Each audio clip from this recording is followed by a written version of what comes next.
down, reminding you that there's a lot of things that they did right and a lot of things that they can build on in this match as well. I think should help. But yeah, if you're losing a game like this, there's a lot of things that they did right and a lot of things that they can build on. Especially, I mean, this match, we both highlighted there could have been a time window where Vega could have even 5-med before that Arc Warden came online. So there definitely is some sort of, well, if only we had, sort of thinking going on. But hopefully Vega can focus their attention to this game. And this game, though, even if it is a new one, the draft looks very similar. Well, if only we... Just about to say the same. The only difference so far is that Chaos Knight instead of Ancient Apparition with the second pick. So if I'm Vega Squadron, I would not be surprised to see AA banned here. They also banned... See, that I also understand completely. They take out the Arc Warden right away. And, again, even the AA here would not be surprised by it. But, yeah, Arc Warden, they're like, okay, we're not going to let them get that again. Let's not deal with that hero. You talked about the Broodmother ban last game as well. I wonder if that's also going to be an option for them they're thinking about here. But yeah, Arc Warden, I get the reaction coming out from Vega Squadron. 5 seconds yeah, remaining. For sure. Though, as it's one of those things where if you in a best of 3 especially, if you lose to sort of like a cheese pick, I'm not saying the Arc Warden is a cheese pick by any means, but it's a bit of an unusual pick, right? If you lose to one of those heroes, it tends to draw itself into the rest of the best of 3, where you'll see the team who lost against it ban it all the time, which is why sometimes in the best of 3 teams will start off in the first game with something like a Broodmother Meepo, just to sort of force the enemy, if you do win, it forces the enemy to sort of incorporate it into their draft because they feel that much more intimidated by it. So Arc Warden already get banned out, and SFT obviously they have a lot of heroes and a lot of strategies under their belt, so Arc Warden by any means not really a necessary part of their execution. No, it's definitely not, but again, definitely did not want to deal with it again, so they banned that with the Ancient Apparition, of course. Monkey King coming out with a third pick for Vega Squadron. We've seen a little bit of Monkey King, Core Monkey King in this event especially too. Wonder how they're going to run it here. I assume Aloha Dan's going to be playing it. It's very likely, yeah. It's very likely going to be a Core Monkey King. Core Monkey King just makes a lot of sense in this day and age, because we've seen some roaming Monkey Kings in Asia, but most of the time you definitely want to have it as a core. It can be a carry for sure, but a lot of times even it's played as an offlaner to contest the enemy safely in farm, because with his long range, or with his long attack range, Monkey King can contest farm quite easily, especially against melee cores. So we'll see how they're going to run it. I honestly love this opener from Vega with the Shaker Bane. I did highlight before that, yeah, it's a bit unusual and it does leave you open to certain bans, but at the same time, if you have cores like Vega does, where you feel comfortable playing so many different variations of heroes and carries, I don't think it's really a disadvantage at all. So this is pretty nice. And I wonder if Vega go back for the Mirana. It's something they like comboing up with his duo, just because it adds so much burst damage, of course, and they have a lot of combo potential. They have a lot of pick-off potential. I wonder if this is maybe one of their picks here. Yeah, no, Mirana would not be surprised at all to see. Again, G played it very well and definitely was a great hero even last game. But you can't look at the last game with results and be like, oh, well, we got to stay away from that strategy now. I mean, clearly by the Earthshaker Bane, that they're not doing that. But, yeah, going off of that idea, I think Mirana here would most certainly be a pretty strong pick for them. So I've been making a point how SFTe, again, essentially playing for really just pride here. Like, they've already lost their first 2 series, so no matter what happens here, even with a win, they're still going to be too far behind. Only the top 2 of the 4 teams advance on. Right now, that's looking to be Empire as well as Hellraisers, unless Vega Squadron not only wins this series, as well as then beats Empire later on today. So that's also worth pointing out, that if SFT happens to be the spoiler and win the series here against Vega Squadron, then ultimately that knocks out Vega Squadron of any chance of advancing on. So that's that's what Vega Squadron is looking to, as far as this being now game 2, already down 1-0. So they're putting a lot of thought into this 4th pick, though. Time being used. Yeah, it's not an easy pick for sure. It kind of gives.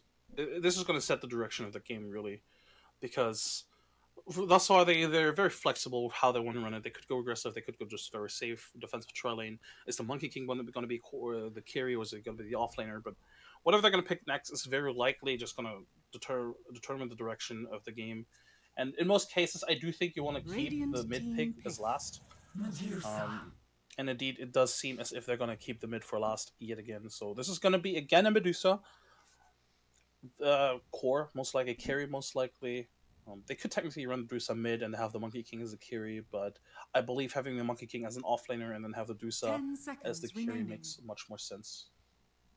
Really? Some Monkey King in the offlane. They're more of like an aggressive lane, perhaps, with maybe the Bane support, or perhaps it depends really on how the lane configuration aligns itself. You know, if SFT go aggressive themselves, yeah, then you can have the Monkey King by himself, potentially 1v1 versus whoever he's going to face. It really depends on how the lanes are going to work out overall. But offlane Monkey King, you know, it's great. It's great that you can contest the farm. You can harass the enemy offlaner. You can definitely trade hits with supports as well. So it's not a bad pick by any means, or it's not a bad sort of like offlaner by any means. We've seen it a couple of times in NA. Moo has played it a couple of times. I believe Zai as well. And in this team as well. What's it called? Oh wait, they're playing with a stand-in. Who's that? I was about to say Afterlife usually also plays a very good Monkey King offlaner, but they're playing with No Fear now as a stand-in. That's a good point. Just I take it that Vega aren't all at the bootcamp just yet, or maybe they're on their way to. But Afterlife. Either way, this is a stand-in. Yeah, Afterlife's just like, I'm done.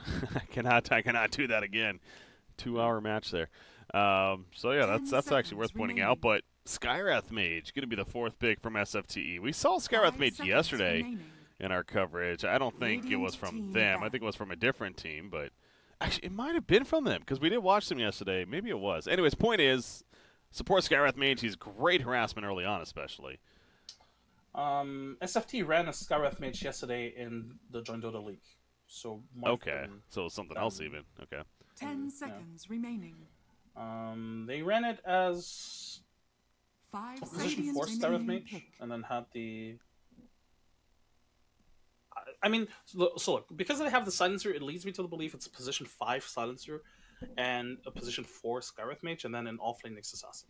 I think that's the most logical conclusion. Yeah. There's shenanigans to be thought of where you have maybe like the Skywrath Mage core even, or have the silence as a core, but I believe none of these options are really great by any means. And yeah, now that we have the Morphling, it's very likely just going to be Nyx Assassin offlane. Okay. I wonder. Morphling, I mean, I'm sure. Well, okay, hear me out here. Because I got this idea of, could they possibly go for like an offlane Morphling? I know that's a thing where you just really get more of the stun duration out of his massive stun. You just kind of build more utility style. And then maybe have Skywrath mid as a result with like Nyx Assassin as a 4. Like, is that something that could happen, or would that just not make the most sense to you? It could, but I don't think it would be great.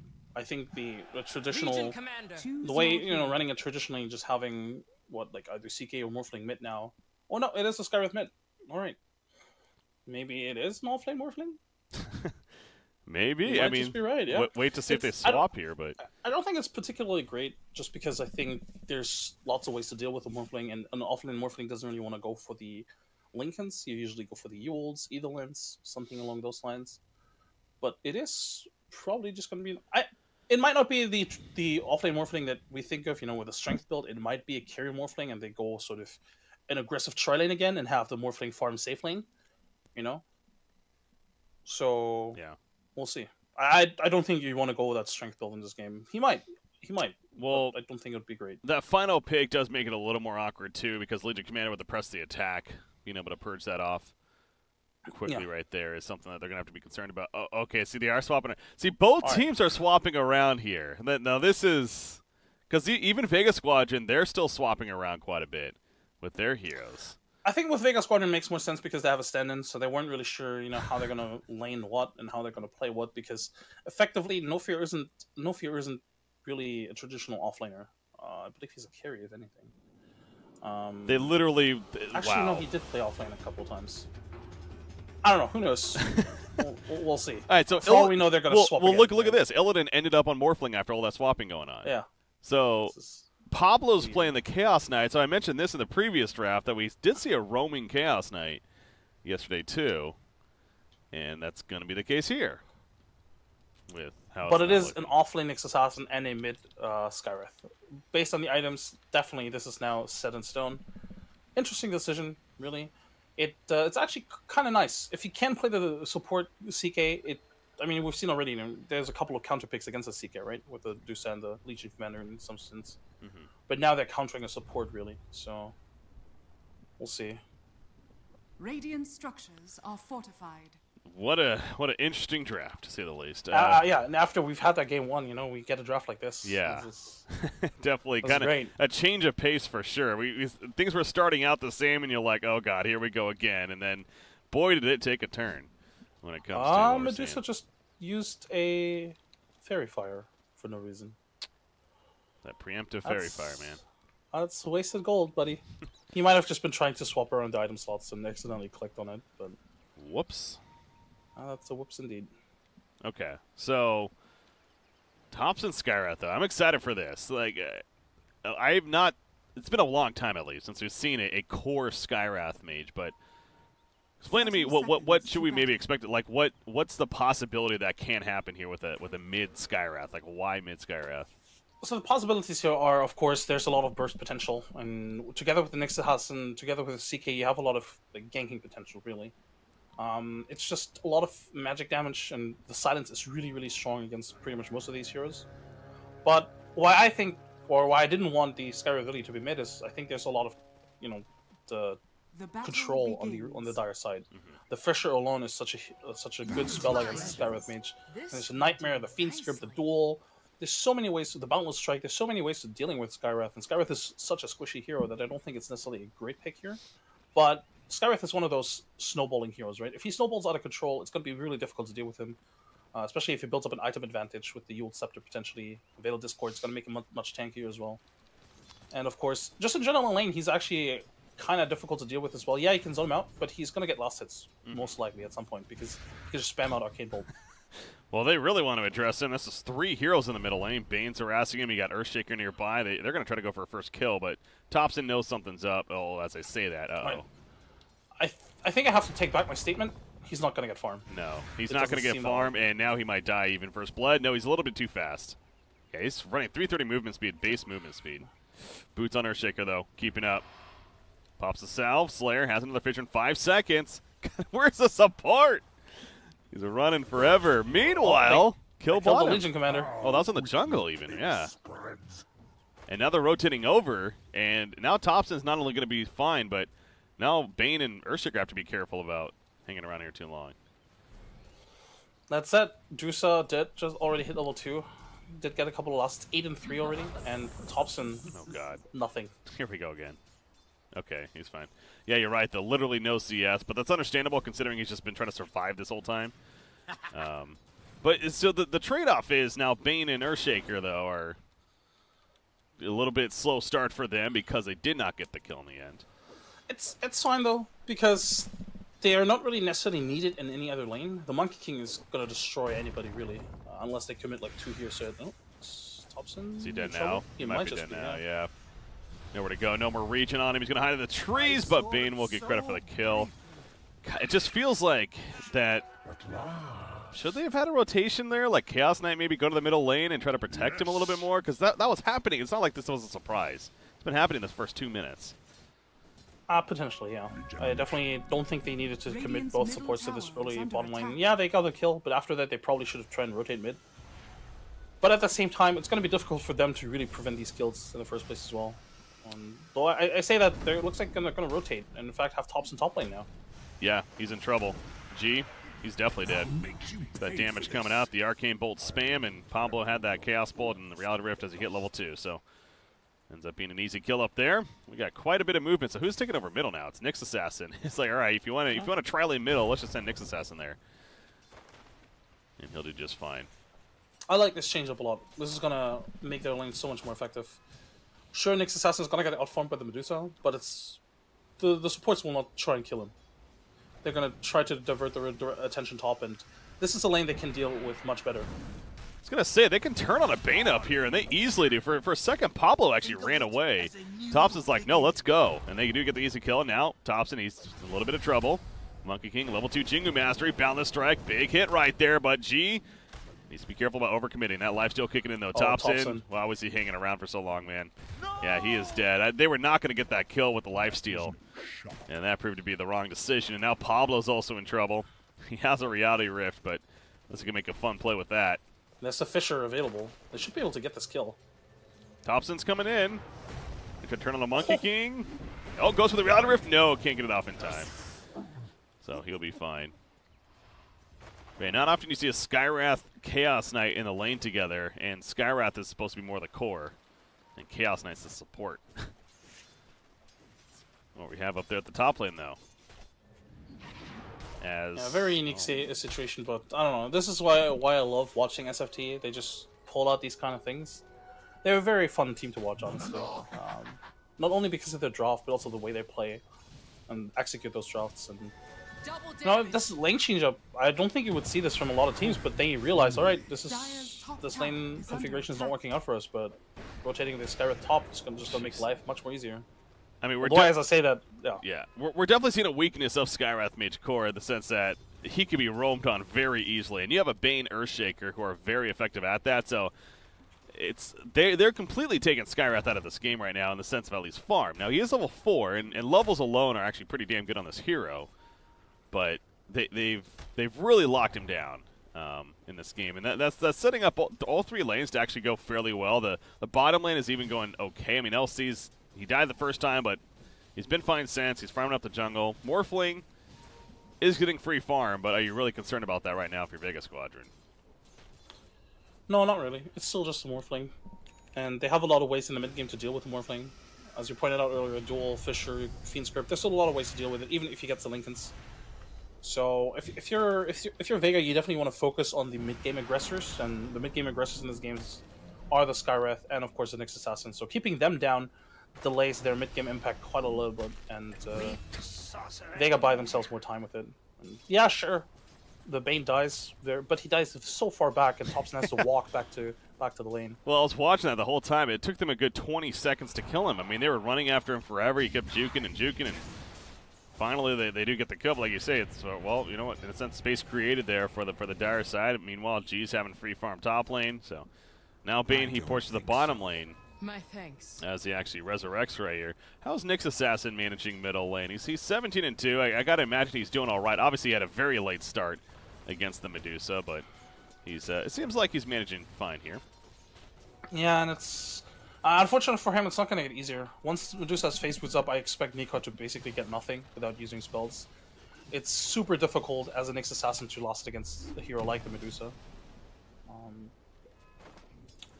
Especially if he doesn't have any help, of course. And CK can't really dedicate much of his time, even though he's sitting around the mid lane. Can't really dedicate much time to helping this Dusa because this Nyx Assassin because he needs to help the Skywrath. Yeah, that's an understatement almost. It's continuing to be so much pressure up here. And as I say this, Chaos Knight comes in, and now Earthshaker could be in trouble. Thompson's a Half-Life himself, though, and G's coming in the flank. They're going to kill Slayer, but it comes at an immediate cost, and you do not want to man-fight this Monkey King. This is why. One more auto attack, he gets it. Oh, he went the wrong direction, actually. Pablo, good stun. And he's going to keep his distance. He doesn't have Boundless Strike just yet. Pablo, can he pop the Shrine? Yes, they get the Shrine, and G's still going in. I don't know about this anymore. Oh, boy, he got a little too tunnel visioned, and Pablo even turns onto him. This is really good for SFT. Now Thompson got the experience both from killing the Monkey King and the Earthshaker as well. And suddenly he's almost, I mean, he's level 5.5. Bottom lane. Unfortunately, Illidan has to trade his own life. Yeah, that was a good job by Bane. Again, the heartache came in the last second. The duel set up. Is this a victory? Definitely with Earthshaker. Maybe not. Okay, yeah, the fissure was late, so doesn't actually get the victory, but still get the kill on him. Double kill for No Fear as he comes in late. Mid lane in trouble here. No mana burn yet on Nyx Assassin. Level 4 Impale, though. And now Pablo. Oh, boy, that's a lot of return damage. Thompson goes down top lane. While this is happening, we already have 14 hero kills at 8 minutes. Another crazy start to this game here. Might be a 15th. Illidan, oh, what a juke to juke right there, but it's not going to matter. Unless they kill No Fear, that curse may put him to death. No, 30 life, he'll be fine. Illidan's still alive with the strength. Oh, he keeps getting juked. Just a little bit too far and actually just tanky enough to manage to live that whole time. Illidan, what a player, honestly. Tough to kill. But unfortunately, Thompson once again died top lane, solo to the Monkey King. If they get a return kill here, that could be great, but of course it's Monkey King. Yeah, I'm not going to get him that easily. What about Nyx Assassin not going in the mana burn here in his build, despite a Medusa? This is purely a lane farming build. With a mana burn, you can't. I mean, you're not going to effectively zone out Aloha Dance out of the lane really with mana burn. But this way, he can ensure that he gets farm because he can just use Impale as a farming ability. Bottom lane, See, No Fear suddenly just 2 runs at him. lessons. Yeah, I mean, I'm looking at those last hits. I mean, Nyx Assassin's really jumped up, man. He's Yeah. second in the game overall. Medusa still has a massive lead, but it's understandable considering how it's been going on. But yeah, the first victory for LC as he duels up the Silencer at the tower. Gets the easy kill as a result. G's farm is slowed down a little bit top lane as he's dealing with both the CK and the Skywrath up here. Skywrath is level 6, so Mystic Flare's ready. I like Skywrath's build. He has 2 null talismans and now even the Robe of Magi. That's going to be for the power treads here, but just maximizing all the intelligence early on, as you'll see on Skywrath. And I'm sure like a Veil we'll probably see, as you're talking about earlier. The Yields even. Possibility. Oh, wrong side. Will it matter? Boundless Strike in. Bane is here as well. No Fiend's Grip. That's not the Heartache. There's that Mystic Flare. Oh, no! It pulled him out! Oh, the miscue there. And now Pablo. I mean, I guess it saves Skywrath, but yeah. That's not what he wanted to do. Very unfortunate for them. They probably should have gotten the Reality Rift first for the minus armor, and then used the Mystic Flare, or just not use the Reality Rift at all. Maybe they get the kill anyway. Who knows? Difficult call to make, but yeah, at least Thompson gets away with it. He really cannot afford to die much more than he already has. I mean, the entire Radiant team is, trading behind in terms of net worth. Without a tower taken, they're behind, what, 3k net worth? That's actually quite significant. Yeah, and I am shocked LC lived right there. Not only that, but LC chose to duel up a Morphling by himself right there, which was a very greedy decision. I thought that was going to backfire, even Silencer rotating over, but they just didn't have enough damage to get the turn kill, and then he managed to walk away. Somehow the Nyx and the Silencer, as well as Morphling, could not finish the job on him as he juked through the trees and got out of there. So ultimately works out for No Fear, considering the circumstances. But Illidan on the Morphling, hell, again, only 3,000 net worth. It's not like he's taking off necessarily, but are we expecting just to see that early Lincoln's right here from the Morphling? He does have to bring a health for that. Should be. I do think that the Lincolns would be a really good item in this game. And Bane, of course, one of the traditional heroes that you want to have a Lincolns against, but also the duel. Just forces them to use 1 or 2 more abilities than they would like. Oh, what a stun from the Nyx Assassin top. Yeah. He stunned both of them. I was watching that. And the auto attack is enough damage in the end. Bane wants this kill on a Skywrath, but he went a little bit too deep. Got some shot. It slows him enough, and Nikwa finishes off with that mana burn, now level 2 even. So, beautiful turn right there. Yeah, if he doesn't get that double stun, Thompson dies and they don't kill a single hero on Vega Squadron side. This way they protect the Skywrath and get 2 kills. Pablo, that's a ballsy move right there, but might set up the kill in the end. Yeah, okay. That pause, though. I mean, they're definitely going to get the kill. Yeah, sure. He has pressed the attack, but there's no way that's going to save him. I believe the right click for Morphling should be faster than the cast animation on press the attack, so we'll see. Odds are maybe Illidan doesn't get the last hit, or has to work a little bit for it, but they should still get the kill onto the Earthshaker. Yeah, it doesn't have any of the abilities off cooldown as well. Although I guess Enchant Totem is coming out. Yep. Yeah, No Fear actually just picked up the Invis, and he's going to go down here. There is a bounty rune, but he's wrapping around. He wants the CK, I think. Does he really want to duel up here? Sentry's put down. They see me. Duels, and it gives him a victory. G is here, so they pick off Chaos Knight at least, but giving a victory to Morphling, not what you want. They may kill him in the end, though. Waveform in 3 seconds. Nightmare set up 2 seconds. 1 second. The mana burn is enough. And they drop him in the end. So they do actually kill him, but again, giving up the victory. A little unfortunate. Not that bad of a trade. It does favor Vega Squadron, of course. But again, it could have been much worse. Top lane. And looks like they're gonna hunt for kills as well. Now this Nyx Assassin's level 10. This is, again, what essentially ended up being a solo mid Nyx Assassin, so wanted to make use of the early levels here that Nikwa has. Not going to find anyone currently, though, because you got Earthshaker and Monkey King smoked up, and they're wrapping around towards the top. He's just going to miss the curry as well. Dire's middle tower Thompson is probably dead here. There's the jump. He immediately goes for the turn, but with Earthshaker being a Mystic Flare, yeah, go for the turn kill. Is it enough damage? The lifesteal kicks in, and all of a sudden G's back to above half-life. So no kill, bottom lane. Nico made his way all the way over here, but no fear, falls back before he can be jumped. So he's good. Nyx Assassin going the Blink Dagger, by the way. 1,800 gold saved up, so Nikwa, he's making use of the farm.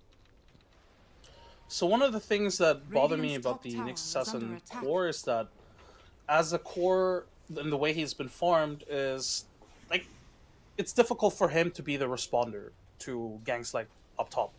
Like up top, when the Skywrath mage gets initiated upon, usually you want somebody to respond to it. Even if you can save the Skywrath, you might even get the kill onto the Monkey King there, right? Oh, bottom lane. Yeah, they really want the Skywrath mage. Obviously tanking with that mana shield, though, and he's going to be tanking up. Now here's a turn, the Echo Slam. No, he doesn't have it actually just yet. Duel's coming out. He will hit level 6 here soon. If they can kill a creeper, even the hero. There we go. He's going to be able to level up Echo Slam now. Go for it. No, the Mystic Flare. There's the Echo Slam coming off the Enchant Totem, and down goes Chaos Knight. Finally, they kill the Earthshaker, but the Fiend's Grip locking down Skywrath mage as well. It's going to be a 4-for-1 fight. Earthshaker just getting level 6 off of that kill, and then leveling it up and managed to stay alive the whole time. And Nikwa, he actually may fall too for the complete wipeout. The Courier's also going to die here. Oh, it's actually a complete wipeout in favor of Vega Squadron, pending they kill Nikwa, which they definitely will. The overwhelming odds.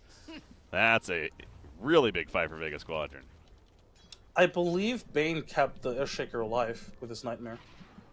He lived a lot longer than he should have, it felt like, so that's probably it. I think he dodged a right click or like a last attack with the Nightmare and then immediately canceled it so the Earthshaker was allowed to use the Echo Slam. Because something definitely kept him alive, and I believe I saw the Nightmare animation go off, so I was... If that did happen, it would have been absolutely insane. And yeah, unfortunately for SFT, their response in this mid game is just not really that strong. They're behind in farm, they're behind in levels, and of course the Skywrath mage, you know, he's very squishy in the first place. Even if he even if he had a good laning stage, he would still be difficult to protect. Well, SFTe wants to fight still. They're going to try to make an opening here at the bottom lane. Bane could be that easy opening. There you go, Nyx lands a double stun with that. Mystic Flare hits LC as well, and they get a couple of return kills. Double kill for Thompson. Gotta say, this Skywrath mage had a rough start to this game, of course, but all of a sudden he's leading his team in net worth, and he's 6-6-4, so he's involved in 10 kills compared to the 6 deaths here, and overall not doing too shabby considering, as he does have that Villa Discord finish, so that's a positive at least for SFTe Esports. But the bad news is the top 3 farmers in the game all do belong on the side of the Dire team currently at this point. Yep, and Dusa ahead 2k gold. That's never a position you want to find yourself in this early. And of course, none of the heroes on SFT's side really compare when it comes to the Medusa's farming potential. I mean, Morphling as a carry, yeah, he's nice and all, but he doesn't farm as quickly as a Medusa farms. So this is something very worrying for them, because Dusa is difficult to kill as is with their lineup. But if she has a significant advantage, it's going to be even more difficult. Oh, Nyx Assassin just dispels the smoke. They just smoked up. Right on top of him. Duel's put up on a Skywrath. That's not going to be a solo kill, though. And now LC could be in some trouble diving a little bit too deep. Pablo, he's pulling an Earthshaker. This is a very uncoordinated fight, honestly. That was like even a global silence use right there, and the turn on a Chaos Knight as the Wukong's command comes out. So LC did end up dying, ends up being a 1-for-1 so far. But yeah, the target choosing seemed a little bit back and forth right there as far as who they really wanted to commit for. But losing Chaos Knight, which remember is a support here technically for the offlane LC. That exchange, and bottom tower's being pressured though. Fall back before. Yeah, that fight was a little bit chaotic. I believe there were a couple of different ideas on Vega Squadron's side, and maybe the call out, hey, somebody has to be here, you know, a smoke got popped, came in a little bit too late. The Legion Commander is a stand-in after all, so, you know, if there is communication issues, it's totally expected, or, you know, there's a perfectly reasonable explanation for it as well. But either way, I think if you're Vega Squadron, it's fine. You didn't give away a dual win after all, and you're still leading in net worth. G, looking for an opening. Gonna have to react right here. Bane. Yeah, probably best that he holds off because being just Bane and 3 heroes here, doesn't want to just dive into them. So free kill on a Bane. Monkey King has that Echo Saber picked up. Working into the Diffusal Blade next. He's gonna wait around and maybe jump this this Morphling up here. He does not have an illusion up. There's a TP in. The duel's up, and that should be enough damage. Yeah, more than enough for the kill. So good patience. I'm very confused as to what SFT was thinking just now. On bottom lane. Well, they're thinking about killing Medusa, but that's obviously tough to do with the Stone Gaze and mana. And Nyx Assassin going to be slept up, possibly turn. Fiend's Grip activated on him. I mean, he's definitely dead here. So yeah, a couple of situations where. And mid lane, Legion Commander with a duel potentially. He doesn't have it up yet. 4 seconds. Maybe you want to wait it out. Like, please, please. 2 more seconds. 1 more second. Oh, he auto-it. He actually, yeah, he was going to be silenced for a while right there. Now Pablo coming in. Is he going to maybe duel him? Yep, no overwhelming odds, and he runs, realizes that Morphling's coming in. Press the attack, not going to matter. And he ends up falling there. Earthshaker now, he's being run after Replicate. Spawned off of him. Chaos Knight going to get a range for the Reality Rift. It's a long range. It's a little bit too far, though. Now they turn their attention to Bane, though. But again, he's a little bit too far as well. And now Monkey King. Is he going in? No, he has Wukongs. Bottom tower is under attack. Maybe. Flying through. They're pinging the area as if they may know. He keeps thinking about it. No. Not going to commit for it. Well, they know and they see him now as well. Oh. It's like he knew he was there. Yeah. He somehow knew. Bit greedy from Nikwa to try and wait. I think if he stuns him immediately, maybe they get the kill, or maybe at least, you know, they get a follow-up stun from the CK, but he wanted the Vendetta damage as well. Overall, I don't know, it's still a bit hectic, the game. I think there's a lot of uncoordinated movements on both sides, really. SFT, I don't think they can really afford to give away more kills on their cores. Like, the Nyx Assassin cannot be the same Nyx Assassin that we saw in the last game, where he died pretty much all over the place. Like, this is a core Nyx Assassin. He has to value his life more so than traditional Nyx Assassin. I mean, he died, what, yeah, 2 times? That's fine, I think, that's, up until now, but, you know, has to be careful not to get caught out of position. Yeah, no, I'm with you there. I mean, he went the hand of Midas, too, so he has the blink now almost finished. They're going to open on Illidan. Gets that strength shift, though, the global silence in response, and trying to get a turn kill out of this, but also Slayer. Well played by him, that realizing they weren't going to get it, he just blinked out immediately. That's nice not having to use the blink to get in there. Obviously the invis are in helping there. Bane, top lane, he's probably dead. Press the attack, maybe not. The Phoenix got the Mystic Flare, missed! Oh no, Skywrath Mage now potentially going to be turned on. The duel set up. What a turn right there from the Bane and the LC. It helps a little bit that the Mystic Flare was just out of range. He was expecting him to keep on running, and instead he ended up stopping for the turn kill. And threw him off there. So nice turn, top lane though, LC. Maybe overstaying a little bit. Can they catch him? Impale? Yes. It hits, and thus the kill. 10 intelligence stolen by Silencer. Yep, but of course, if you're a Legion Commander, you already got that dual win onto the core Skywrath Mage, no less, so you're totally fine with this. I don't know, this is Vega Squadron just creating a lot of space. You know, the Deuce has been pretty much untouched for the past, actually the entire game. Yeah. So Deuce with the Lincoln's Yasha now. See, this is the item build that I was looking forward to in the last game. You know, if you're not going to use the Aghanims, you might build the Aghanims at some point in this game, but you're not going to use it. You're just going to go into the complete farming build, very safe build. You know, the Lincoln's Yasha, and then probably Maelstrom or Manta Maelstrom next. Oh yeah. Just keep on farming. You don't need to feel pressured if you're Aloha dense at all. Your team is creating a lot of space. They're very effective. Like so far, they don't even need to commit more than 2 or 3 heroes for a single kill. Yeah, no, I'm sure Aloha Dance from last game, again, in the hindsight factor, is like, yeah, the Axe was not useless last game, but it definitely was under the value of what he was trying to get out of it.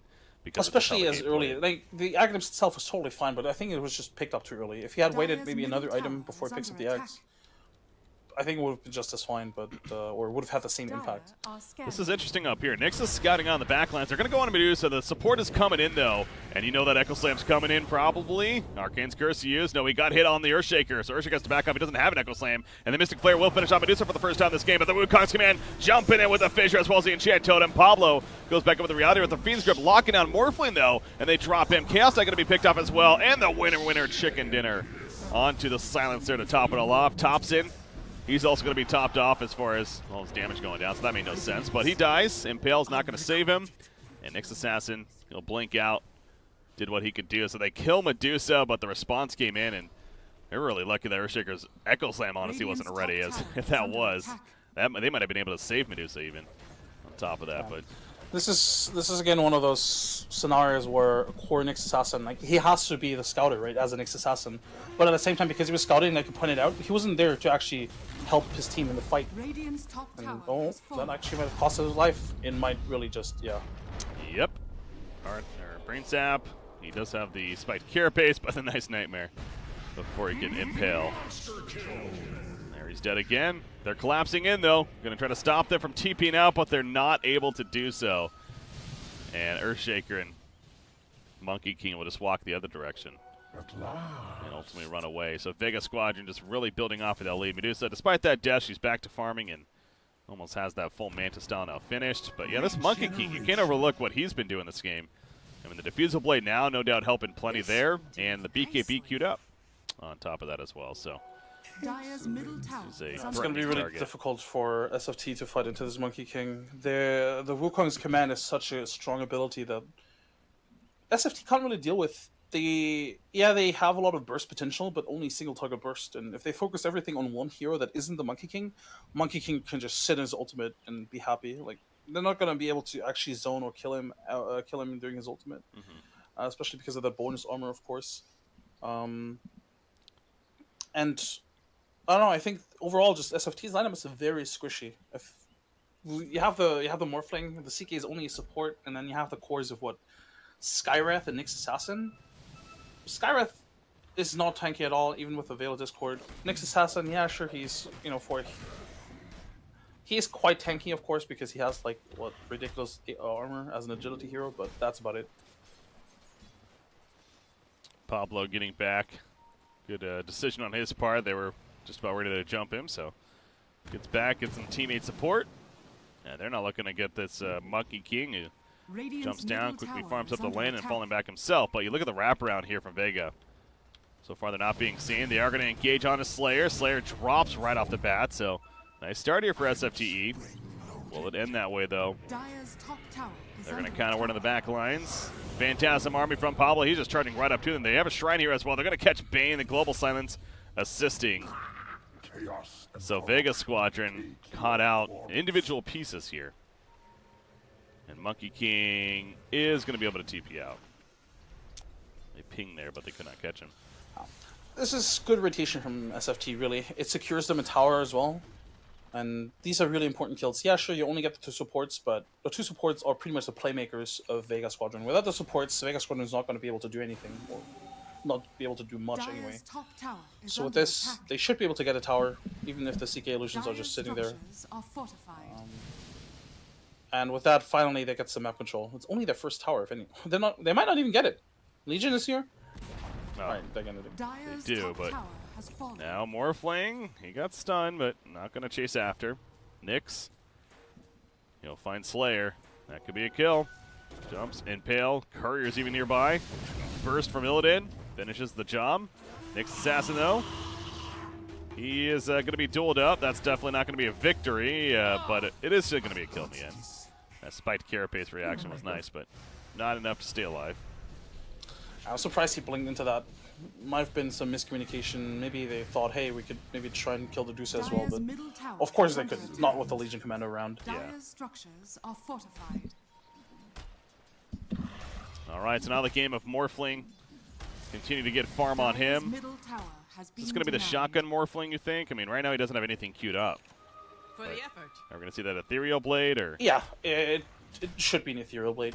In this game, the Ethereal Blade is just too good. It combos very well with pretty much all other heroes. It's a good way of just instantly taking out a hero at the beginning of a fight. So if they have that potential, you definitely want to go for it. So I expect, you know, his Eagles song to be picked up soon. Roshan, no fall. And Ryu, aka Aloha Dance, picks it up. Bottom lane, they're porting in. Echo Slam ready. Forest Shaker. Morphling was scouting into it. Uh-oh. Okay, he had the replicate, so that was a little scary. But replicate in the jungle, and he goes back to farming. So a bit of a distraction even at that bottom lane. Tier 1 tower taking some damage, but they'll be able to defend it. Look at how far up Medusa is. He's farming the Radiant Ancients even. He's going to fall back now, but just kind of shows you how confident he is. That's how the game's looking at this point. Monkey King just going for the bounty rune here, but Nikwa is nearby. Coin for me. BKB just delivered to Monkey King. Yes. So he has a full 10-second BKB now. Nyx, of course, scouts that out, but not going to find an opening, though. And bottom lane, they're moving down here.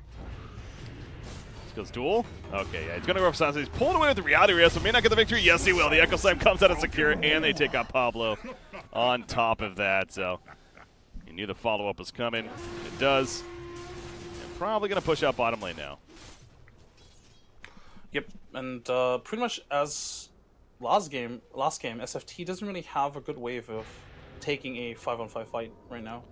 So if Vega was to group up as 5 and push down the bottom lane, there's not really a good way of SFT engaging there.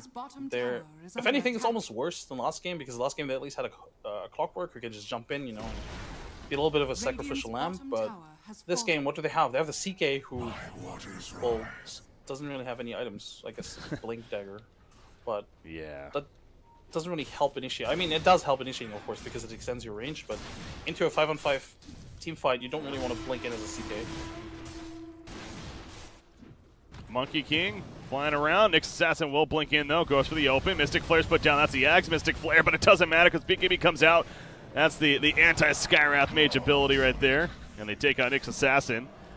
More so item, I guess, is a more appropriate way to put it. But yeah, BKB, as mentioned, just picked up recently on Monkey King, and that comes into play there to stay alive. So the Axe is finished, as we see on Skywrath Mage, but unfortunately for him there, unable to get that kill. They still want this Monkey King dead, damn it, but they might not even get it yet, although the burst comes out. G, the Boundless Strike. Beautiful stun at the last second, and the press the attack kills, kicking in enough to keep him alive. That was 2 separate efforts to try to get him killed, and they were unsuccessful on both. And they were unsuccessful, and they lose a tier 2 mid as well. If SFT had committed one more hero to either of those attempts, that would have been a kill, very likely. But they think, you know, maybe we could just do it with just 2 heroes, especially since he already uses BKB on the second attempt. Illidan's dead, I think. Oh, Global Slants will help. He actually Ghost Scepters right here. He's going to pop the Shrine. He picks up the E-Blade as mentioned. And he's running. He does not have the replicate up, though the stun's going to miss, goes the other direction, but now he's caught by the LC. The duel's put up. They got the Lincolns off first. Mystic Flare takes out Earthshaker. Can they kill him before? No, they cannot. So Illidan stays alive, waveforms away. Now Bane's in trouble. He nightmares himself. We'll save him a little bit longer, but not in the long run. The Ryu pops the Stone Gaze. Nice blink away, though. And now you see LC running away from Pablo. Nico's going to follow up. And Midas is the creep even, being efficient as possible. And sets up that kill. G, awkward spot. He leaps up under the 3, though. Primal springs in. Thompson's going to be slowed down and caught. No, for the Purge Blade. Diffusal Blade, I should say, is enough damage right there to slowing him down. Now comes the Wukong's command. Now Monkey King's ready to fight some more. Pablo goes down as a result. Double kill for Aloha Dance. And the cores of Vega Squadron managed to stay alive throughout that. And are going to fall back. Know, this fight almost lasted long enough for Illidan to come back with full HP. I mean, he is back now, but if the can they get this Dusa with the E-Blade? They might have enough damage. There's no way. Yeah, he was way if the Nyx hasn't not been there, that would have been enough damage, I'm pretty sure. Maybe with the Nyx, yeah. Oh, now Illidan, though, is he overcommitted? He's fine, although Seema. Oh, that fissure. That fissure. Just on the right If that side. traps them in there, might have been another kill for them. Not the case, though. This Medusa Yeah. Almost level 24. Aegis is on him. He has the Butterfly now finished as well. 18,000 net worth. And there's no Arc Warden on the other side this time. There's no massive hero on the other side. And Morphling can be kind of a similar hero, or Arc Warden in that sense, but it's going to be a long time before Morphling gets there, the way this game's looking. So Vega's in a much, much better spot than the previous game is what I'm suggesting. Invisibility. For sure, for sure. Though I will say that SFT is doing a really good job at spreading these fights. Like, that last fight shouldn't have been as good as it was for SFT, but they were able to spread Vega around, forcing them to take, like, mini fights where it's, like, 1v2, 2v1, like, not 5-on-5, right? If it's a 5-on-5 fight straight up, Vega pretty much wins, but by spreading them apart and by taking favorable fights, SFT is able to trade almost equally, favorably even. So I don't know. I mean, Vega's definitely ahead for sure, but I think SFT showed that I think they can still take fights in a way where they come out on top. So this is still a little bit dangerous for Vega Squadron. Yeah, they have key abilities. Big one is that global silence from Silencer. That can always be kind of a game changer and a great response tool, if anything, of course, and can help set up a couple of kills. Skywrath Mage is definitely going to continue to deal more and more burst. He has level 3 Mystic Flare now with that Ags, remember. So we really haven't seen that come into play yet. I assume he used it last fight. I didn't necessarily notice if it was very effective, but that's something else that will have to be looked at for Vega Squadron, or kept in mind even. That's going to be a lot of burst from him. And now Skywrath has the Yules queued up towards finishing that. I know you mentioned that earlier in the game. So Medusa, level 25 is almost here. Last game he got the 2-second Stone Gaze stun. Wonder if that's going to be different this game, though. The 25% lifesteal. That is quite a bit. Yeah, but I think you almost always want the Stone Gaze. Unless you're...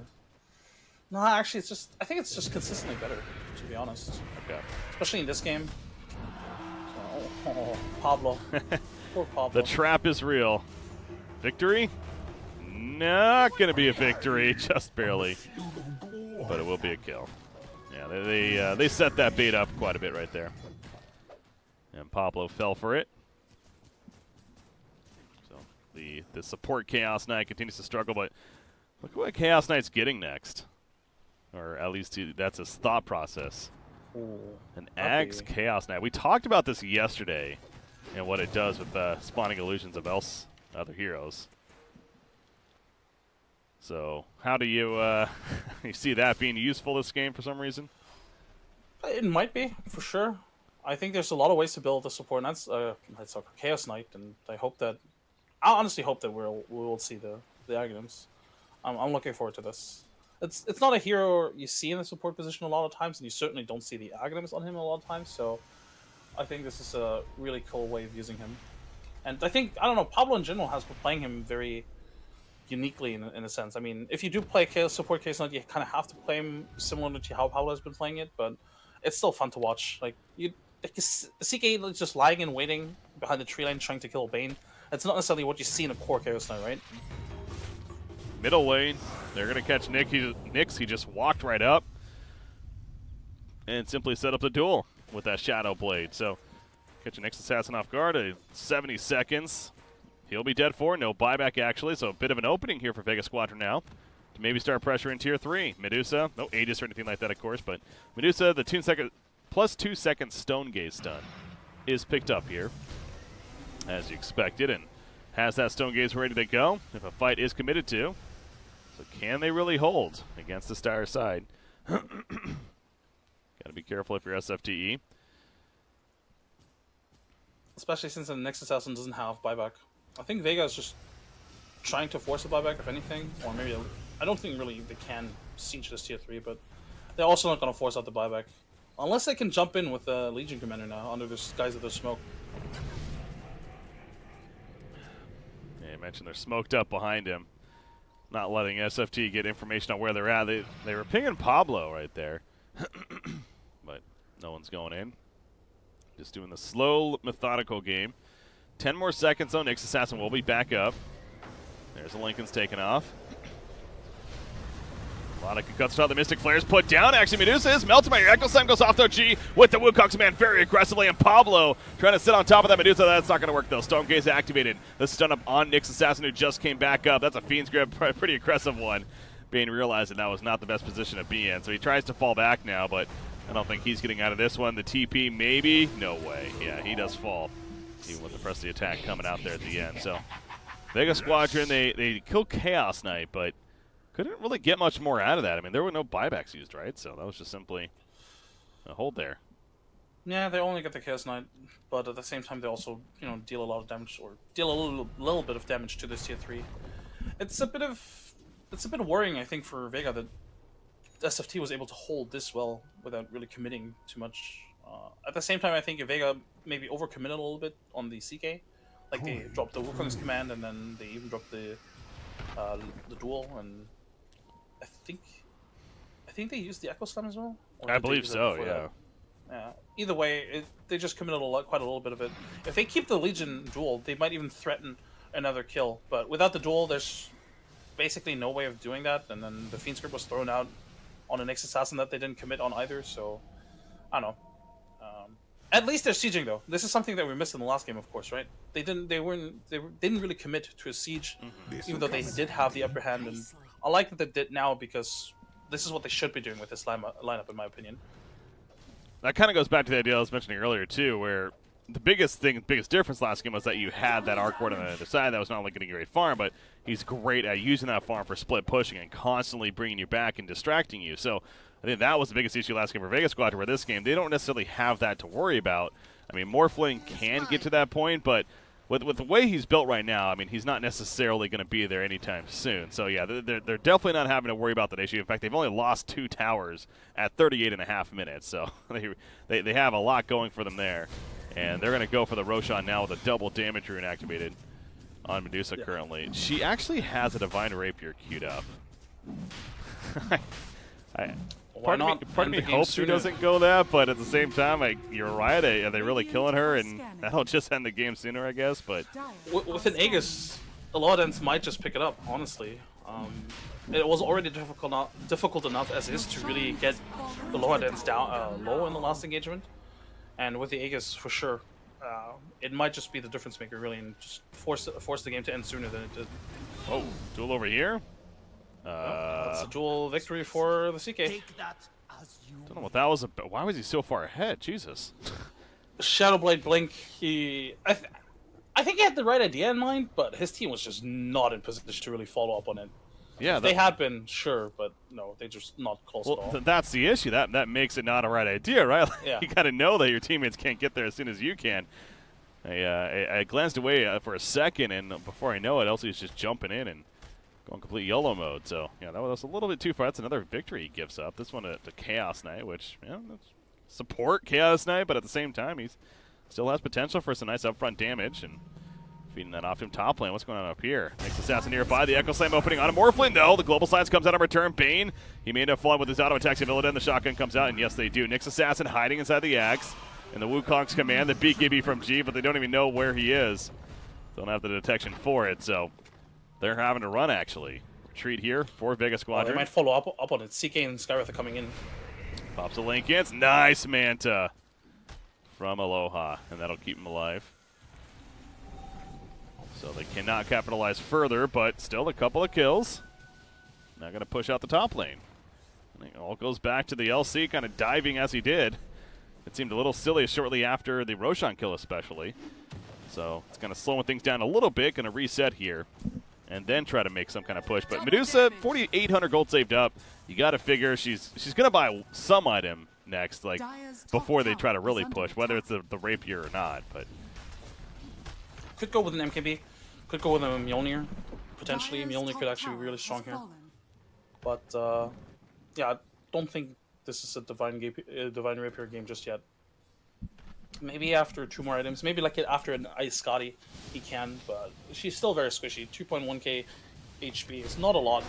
Yeah, it's still, with the BKB, it's still very difficult to bring her down, especially since a lot of the damage on bottom lane, that's a duel. Yeah, it's not enough, though. They tried. Yeah.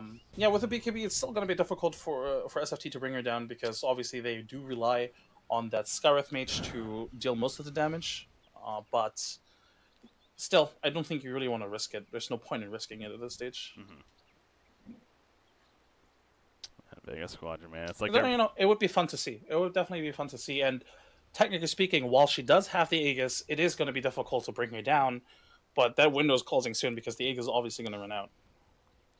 It'd be fun to see, but it goes back. Is it really just the necessary item that they need to try to finish this game? I mean, we saw what happened last time, and last time maybe it made a little more sense because of where the game was at and just how long it was lasting right there. But this feels just a little forced at this point. There's still other items that you're getting at, like the MKB, for example, that you could get instead, that where you don't have that risk factor if you happen to die to then completely turn the tide of the game in the other team's favor. But again, hasn't committed to it yet, just has it in the queue. It doesn't mean he's actually going for it. For all we know, he's just trolling us. But 5,600 gold saved up, and you have to think that push is coming soon here. Another pause. Yeah, this Vega Squadron just continues to have these issues, man. Both in the first and the second game. I believe, I mean, that's kind of the issue if you have a stand-in, right? I think one of the sorry, I think one of the reasons why they have a stand-in in the first place is actually because Afterlife also had internet connection issues. Somebody told me something in that regard, so that's a bit of a bad luck streak for them right now. Yeah. And hopefully LC comes back in. Yeah, I wonder if the Afterlife situation, that was just he had to go somewhere. Maybe he was just having the net issues. So decided to step out for game 2. We talked about the standing once again coming in here. No fear.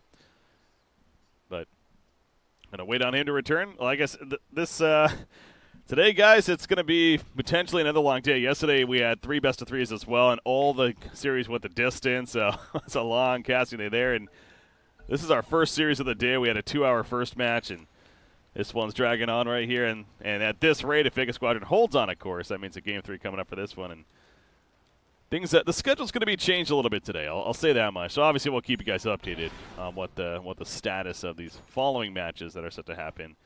Again, technically the Midder feed versus Mousesports is supposed to start 15 minutes ago, but of course the idea is that they're going to wait for this one to finish and then cast that. But again, we'll get information on that and try to see how things are looking as the day moves on here. But we're focused on this series for now of what is Vega Squadron versus SFTe. All right, so Aegis on Medusa. Again, now 6,200 gold saved up, so matter of time before that item's bought, whatever it is. And then the play after, Legion Commander BKB, they probably want to get that finished as well, and he just about has it, as he needs the Ogre Club picked up. And then what about Monkey King? MKB being worked on by him, but that's going to be a while before he has that. So. Morphling has to be careful. Already popped his BKB, and they're targeting him. Oh no, he's being slowed down, does not have a replicate up. They're going to go after the tool, does come out. Mystic Flares in response to the global science. Morphling will say, like, gets the winner. He does die after, though, and he's dead for 85 seconds. So is the Legion Commander, but that's got to be a bigger deal for SFTe now in the sense of negative. For sure. You know, the funny thing is, he actually did have a replicate up, but he didn't go there because the replicate was also in a compromising position. Oh. I think he could have tried anyway, just, you know, but I guess he took the bet of, what's up with my throat? Oh, sorry. This is what happens when you cast like that's happening to me too, man. Just try to drink as much water as possible, but when you have these longer games, that can happen there. Oh, we see engagement though. Medusa pops the BKB going after Chaos Knight. 4 steps away, will be fine. For now, another Mystic Flare. That Axe Mystic Flare, it's definitely doing some damage. Cheese is eaten by Monkey King as he got pretty low there. So he manages to run away though. Medusa gonna be jumped. Did purchase that Divine Rapier. Obviously has the Aegis though, and beating down on that tier 3 tower. He's getting really low. Jeez, okay, he's going to die. Yeah, they have to defend this. Of course, with that Divine, jumps in. The BKB Echo Slam as well, and Skywrath is dead for 80 seconds. Has a buyback. Will they be using it? Looks like yes is the answer. Has a Mystic Flare ready to go once again. The Melee Rack's dropping. Finally melts away. Mystic Flare's put out, but he jumped out before it really did anything.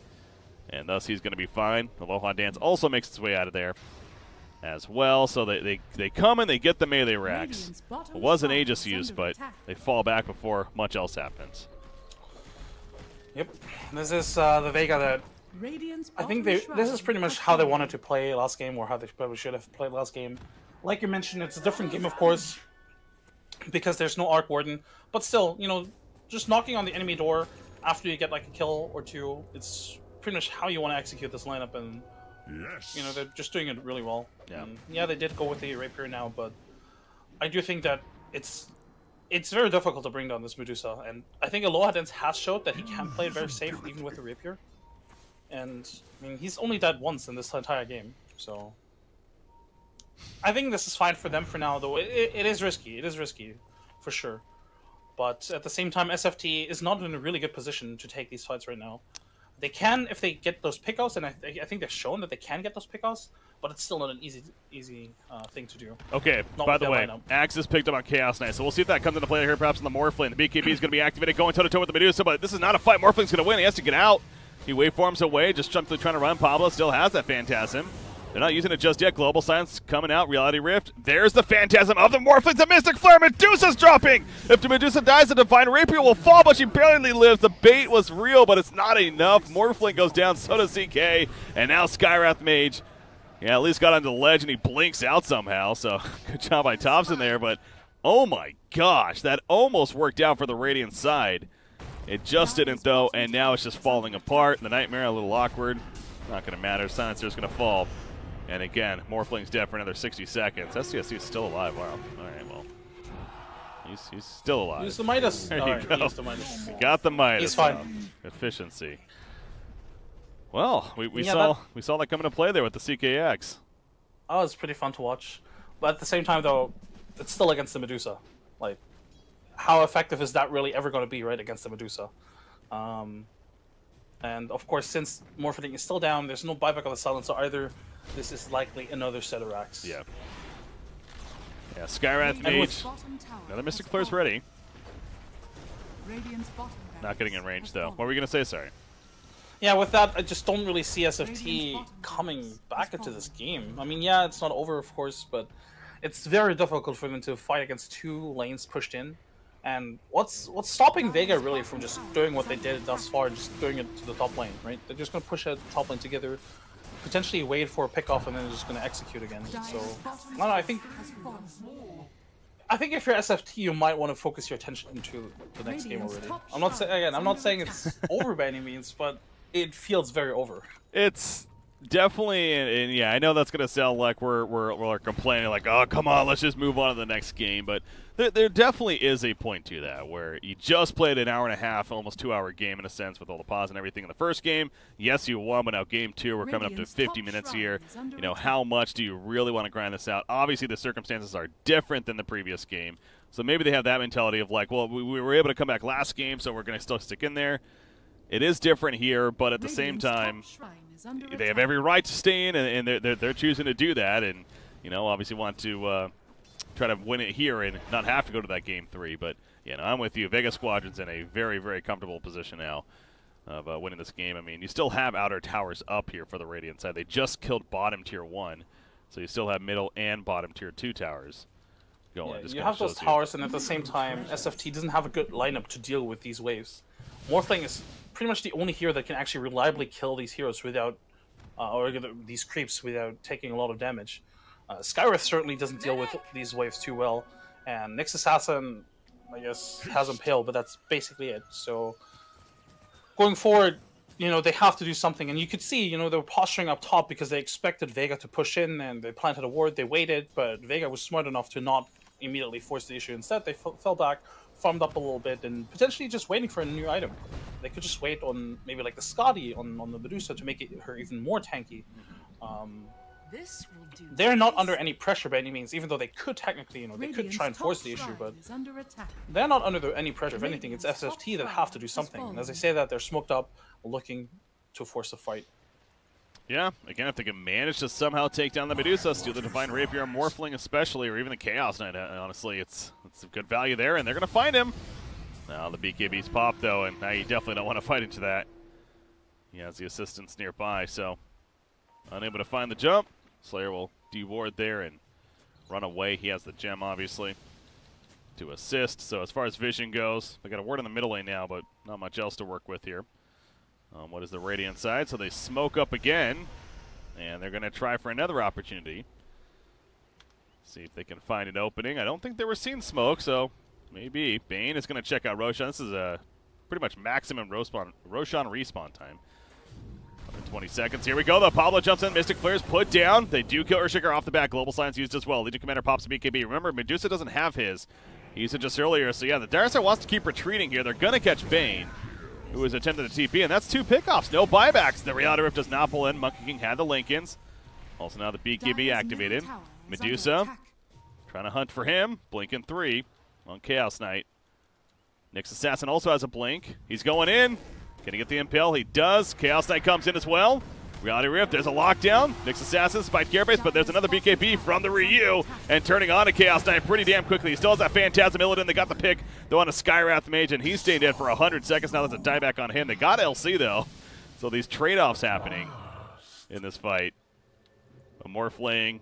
Yeah, he's TPing out now. Double damage. Oh, Pablo. No. Balance strike. Yeah. He drops the gem as well. It's, you know, it was a good attempt from SFT, for sure. They found a good initiation. It was a bit unfortunate that they didn't find the perfect initiation because Mystic Flare actually didn't hit anybody, so they had to commit a little bit more from the other heroes than they would have loved to. And they chased them, and they died, but they died very far outside their own base, so they didn't really put their base at risk by dying, you know, in front of the enemy base. But at the same time, I think this basically shows why they cannot touch the Medusa right now. Like, the Medusa, they got caught out, or she got caught out, but, you know, one press the attack and she's good to go, one BKB, she's good to go, so now with the Aegis especially, I don't know, it's going to be really difficult to fight into this. Sure, they will have everybody up again, because the Legion Commander is also dead for another 40 seconds, and Vega won't push without the Legion Commander, but, I don't know, with the current item build, with the current situation of their own base, I just don't see SFT winning a teamfight right now. They would have to find a really strong initiation. Vega would have to overextend, maybe waste a couple of spells on a single target, and maybe have the Druze in a compromising position, but it's not going to be easy. Let's just put it that way. Oh, they're definitely trying the Whoa. Wait, what? They use Phantasm on the Medusa illusion. Yeah. That's also a cute play. That's a very cute play. Okay. So that's the idea. You replicate Medusa, you Phantasm the Medusa army, and then all of a sudden you have 3 Medusas yourself. Just baiting out with one here. But that's a very unique concept by SFTe. I kind of like the idea, but it's, honestly, Vega might have to get a hex on somebody to deal with that. It's not necessarily a game changer, this sort of like play, but it could be, actually. In hindsight, it could be. A Druze illusion is going to hurt quite a little bit. Yeah. It's quite tanky and not easy to deal with as well, so especially since it's a replicate. So yeah, if it does prove to be an issue, they might have to get a hex. But for now, again, Vega in a very comfortable position. Satanic finished on Medusa. Going into this push right here. So good luck killing her. At least that's what it sounds like it should be on paper. Just a very difficult task. And they burn a lot of the mana. Mystic Flare. That'll bring him pretty low. Again, he still has the Axe. That's Satanic. They do catch Legion Commander, though, as he was going in. The Blade Mill's going to be popped by him, though, as he runs away. The Global Science activated. Echo Slam in the backlands. A lot of creeps nearby as well. Skywrath Mage is dropping. He gets 4-step forward, but it's not going to be enough. He has a buyback now, though. STST's on the run. He's kind of already done his job, though. Neekwa still hiding in that burrow right here. The tool's put up, but actually Elsie gets stunned up as he goes in for the tool. It's a winner for Nyx Assassin. As a result, they take out Medusa the first time. The Aegis popped. Does not have Satanic currently either. If they manage to kill him here, he pops a Stone Gaze, though. G with the Wukong's command. That should slow them down enough. Earthshaker barely manages to stay alive himself. You just see Skywrath Mage as well, just spamming abilities from the base after his buyback and helping to force them out. So they hold. I mean, Tier 3 still has plenty of life on it. Skywrath was the only one to buy back there.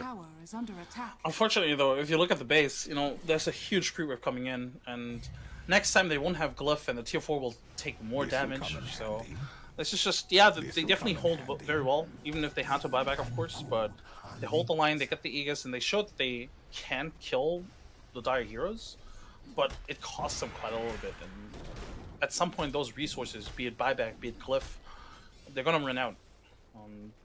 I think Vega, you know, I think they might feel intimidated a little bit by the way that SFT held the base. But if you're Vega, you could also just fall back, farm up one item or two, and then go back and try again, honestly.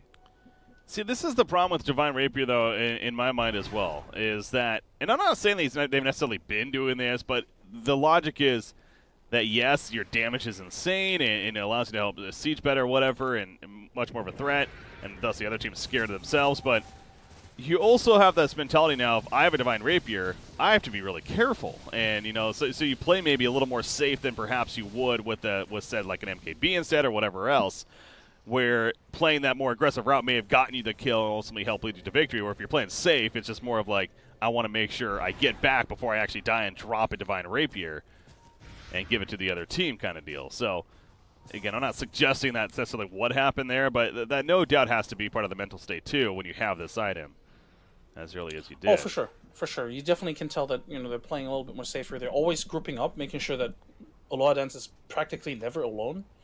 And that definitely, I mean, at the same time, obviously Medusa is supposed to be protected, so in that sense, she's never going to be truly alone, but you're definitely right, there is some sort of mentality when it comes to that.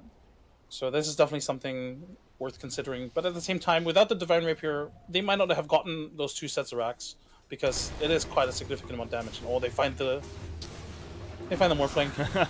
They do, and they do get the kill. It's a nice opening there. He does have buyback.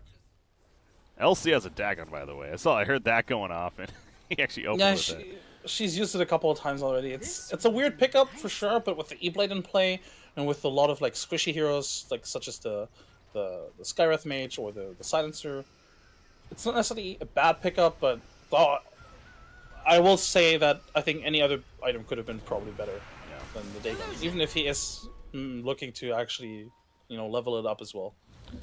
Well, the ultimate hold of Nyx Assassin, and with the Burrow, he now has the Octarine Core as well, so he really can spam Impale, the Spike Carapace. I love the smoke from Vega. They're baiting out with the LC Illusion. It's pretty obvious by now that it's fake. But, now they get exposed. Just close enough, so not going to happen. Global Science is not ready for 70 seconds. You know, the smoke would have worked, I'm sure, if they had a ward, because then they have better vision inside the enemy base, but they didn't have a ward. Well, they're going. That sucked. Dance jumps in. He gets 4 staffed away. The Mystic Flare doing some damage. That'd be fine. Is that a Fiend's Grip? Yeah, Fiend's Grip locking on the Nyx Assassin in that Burrow. It finally jumps in Monkey King, and they do get the kill on a Nyx Assassin. Stone Gaze popped as they're beating down the melee racks. So just simply to take the objective. 1 more rack needed for the Mega Creeps, but Bane's now dead. And there's a pull and an explosion onto the Medusa. Divine Rapier's on the ground, and Illidan's going to set up to pick that up. So they almost get Mega Creeps, but now they have to deal with a Divine Rapier in the hands of Morphling here. Well, all right. This is something. You know, Illidan actually had to buy back, I think, with only like 10 seconds left on his death timer, but if he doesn't buy back there, they don't get that kill, so very well worth it. That's true. But still, yeah, with that Rapier now, maybe this is, well, you know, we jinxed it. We said it was over. It's not over. So I hold my beer. We got this. Yeah, it's certainly still not going to be easy for SFT, but that Rapier might just change a thing or two. The Dusa was squishy as is, I mean, with those Morphling illusions, with all Legion Commander. That might be a Dead Legion. It's definitely a Dead Legion, just a matter does it get the kill first. The Dagon gets the kill. He does. Not a victory, but he has 152 damage, so overall a lot. But he also 28 damage on Morphling, Nyx Assassin 18, Chaos Knight 18. CK has 18. he's given up, well, that's 4 dual victories, I want to say, in total this game as well, so kind of been back and forth there. Silencer is also something you can't forget, too, as this game's scaling in now to the very late game. It supports Silencer transitions into a little bit of a threat with right-click. I mean, he has 28 stolen intelligence, but he's not necessarily building that either, though. He's a Hurricane Pike.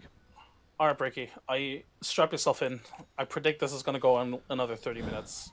Just because they gave up the Rapier, I'm sure Vega's going to play safe as hell. Oh, yeah. They might throw themselves, and either they're going to play safe as hell, or they're going to throw their bodies at the last set of racks, and then they're going to die, and then SFT is just going to hold Mega Creeps for like 20 minutes. It's something along those lines, for sure.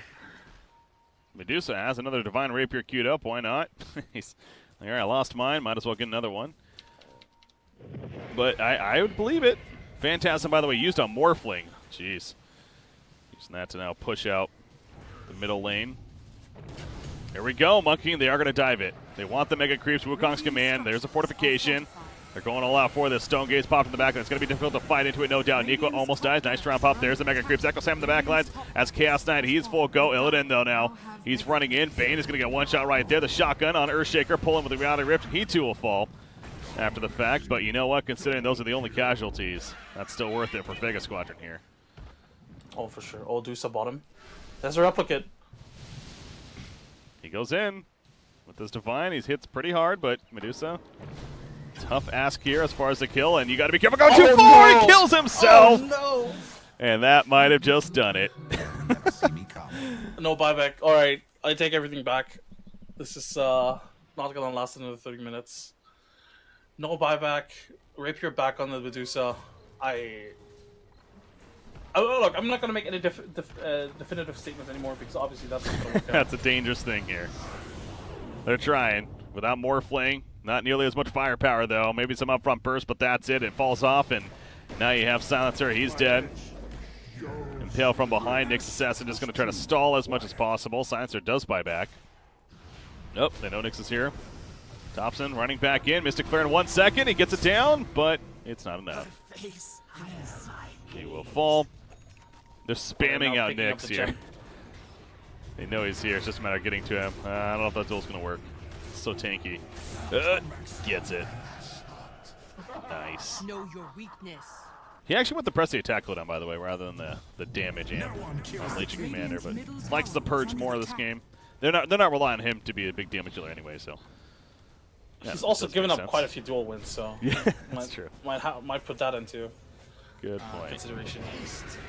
I think Skim. I think we can start leaning towards a victory for Vega Squadron here. They're pushing tier 4. This is really it. Chaos Knight in the backlands. He gets locked down by Earthshaker. He's going for the turn kill, but Medusa's like, all right, I'm just gonna fight you then, and kills him off. So tier 4 is dying. Ancient next.